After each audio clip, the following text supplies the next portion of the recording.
प्रभु के पवित्र नाम की स्तुति हो। एक बार फिर हम प्रभु के कदमों में आए हैं। जैसा रोज प्रभु के वचनों को हम पढ़ते हैं और सुनते हैं, ऐसा एक बार फिर भी हम आप लोगों के लिए प्रभु का पवित्र वचन तैयार करके भेज रहे हैं। आशा करता हूं कि आप इसको लगातार सुनते होंगे और सुनना भी चाहिए।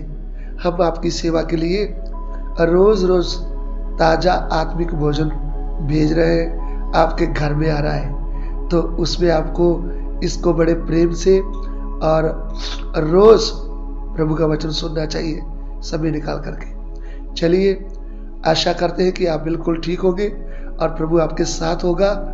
एक बार फिर हम प्रभु के वचनों की ओर ध्यान करने जा रहे हैं।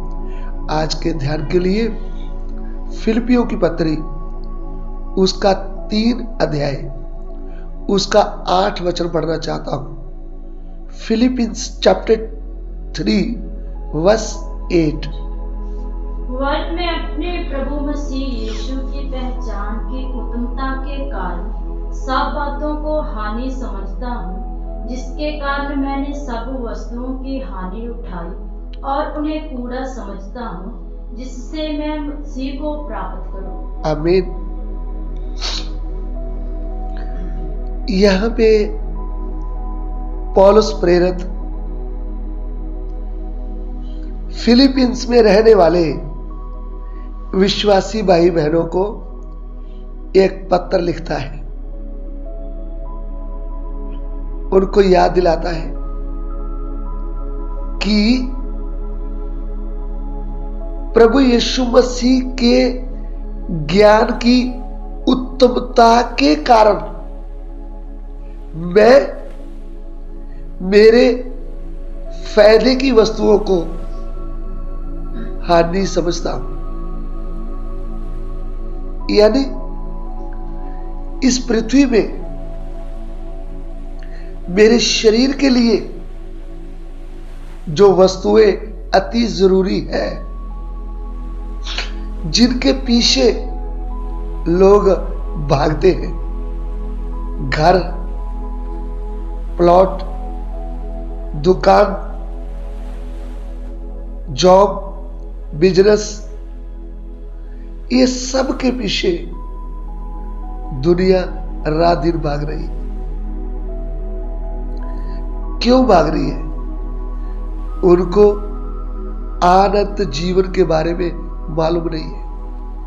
उनको ये मालूम नहीं है कि यहाँ का जो सब कुछ है वह थोड़ी देर का है और इस पृथ्वी में ही मिटने वाला है।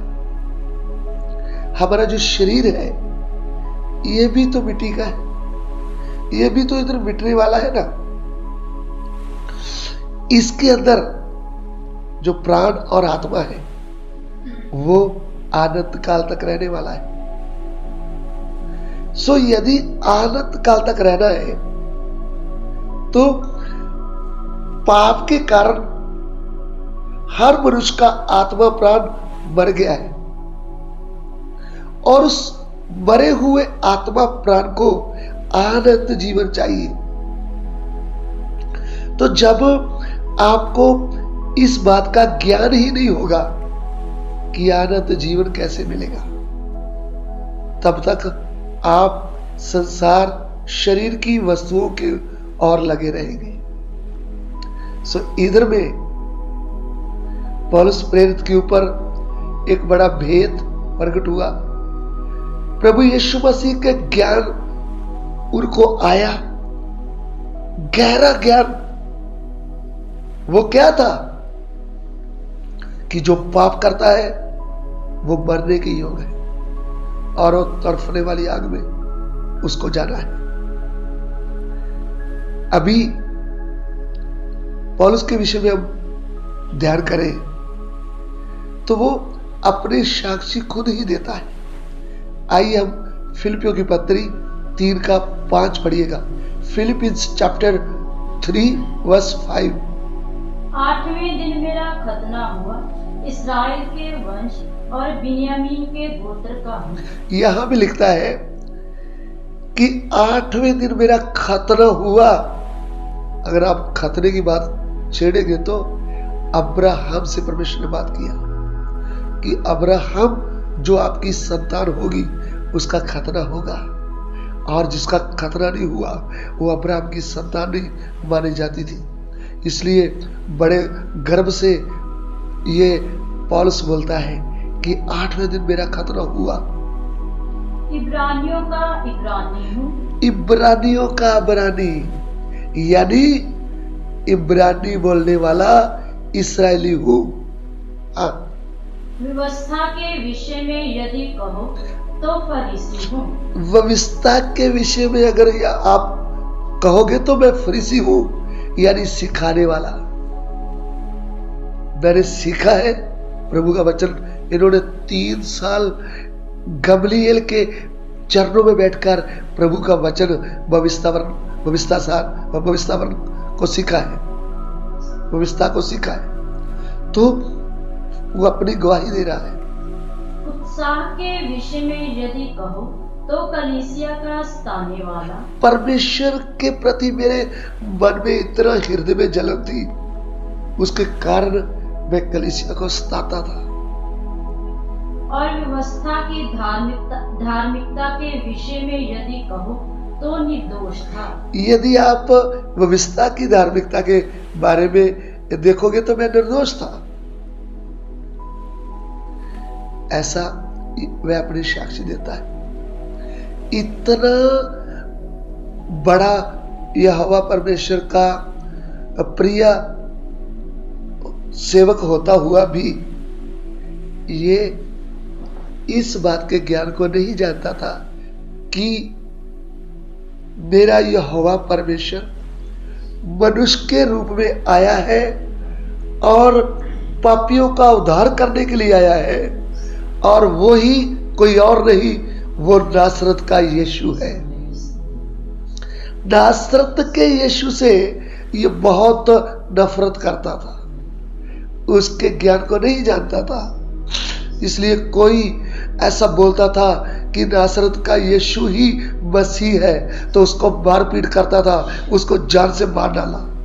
कैसा तुम कभी नहीं बोलना, मेरे पवित्र यहोवा को नासरत के यीशु के साथ नहीं मिलाना। ये बड़ा भेद था, इसको ये भेद मालूम नहीं था, लेकिन चलते चलते एक बड़ा ज्योति इनके ऊपर चमकी और एक आवाज उन्होंने सुना है, हे शौल तू मुझे क्यों सताता है। जब इसने आवाज सुना, रोशनी के कारण नीचे गिर गया, तब पूछने लगा, हे प्रभु तू कौन है जिसे मैं सताता हूं। तब एक भेद प्रकट हो गया, मैं यीशु हूं जिसे तू सता रहा है। तब वह रोने लगा। ये भेद क्या था?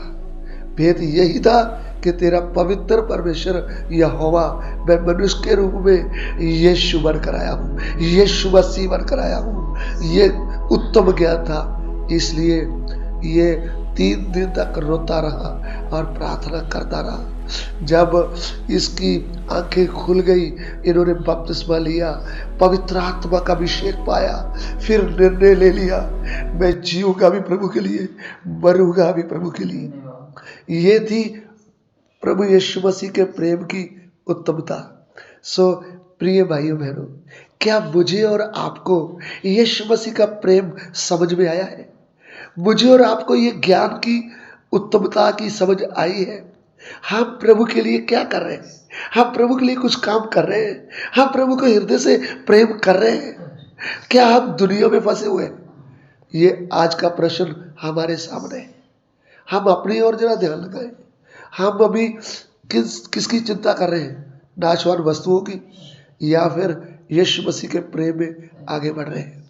आइए हम प्रार्थना करें।